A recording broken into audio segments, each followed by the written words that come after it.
gentlemen, welcome back, Rouse Automotive. I got a 2008 GMC Acadia. Yes, it's another one. Not really turn the camera on because I'm going to show you how to do anything on the vehicle itself, but I have some videos that talk about these Acadias and all that good stuff. And this one here has actually got an engine in it that came out of a scrapyard, and actually the engine is actually running perfectly fine. Well, I suppose it's running perfectly fine because it was running and driving, and it didn't seem to have any problems running wise. So this is going to be really short, really short, because the only reason I turned the camera on is actually just to show you one thing and one thing only. So I'm gonna, let me get you zoomed in just a little bit. Hopefully camera is not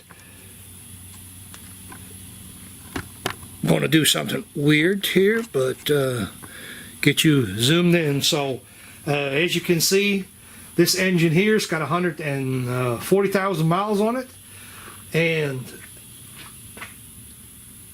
as far as the timing is concerned, like I said, this engine is running. Keep that in mind. The reason I turned the camera on, and the only reason I turned the camera on, and I want to show you this, and I hope the camera will pick it up. Now, nothing here has been done. These chain tensioners, they're still sitting. It was the vehicle was driven in, turned off. This is how they're sitting. So guys, check that out. This right here is the reason why so many Acadias fail. That thing is completely stretched, and I'm assuming this one will be hard to get to, but I'm assuming it won't be much different on this one.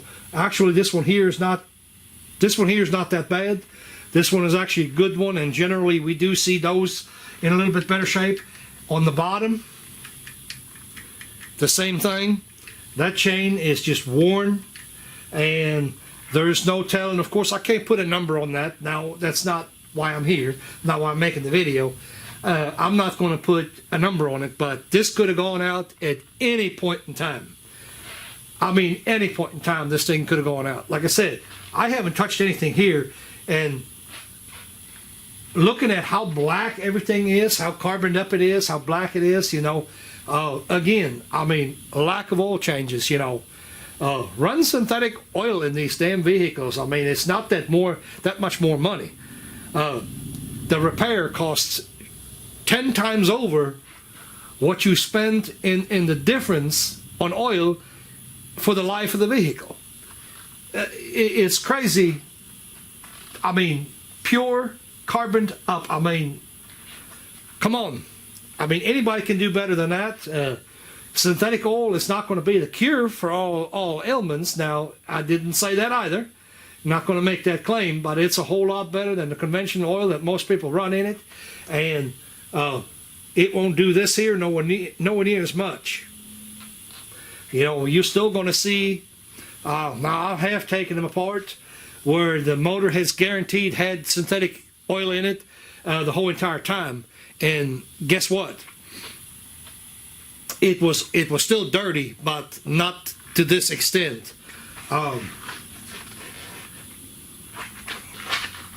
Gather my thoughts, give me a rack here real quick. I did timing on an engine that was actually with the engine. I was a little bit leery of the engine. The engine wasn't no good. I'm going to show you.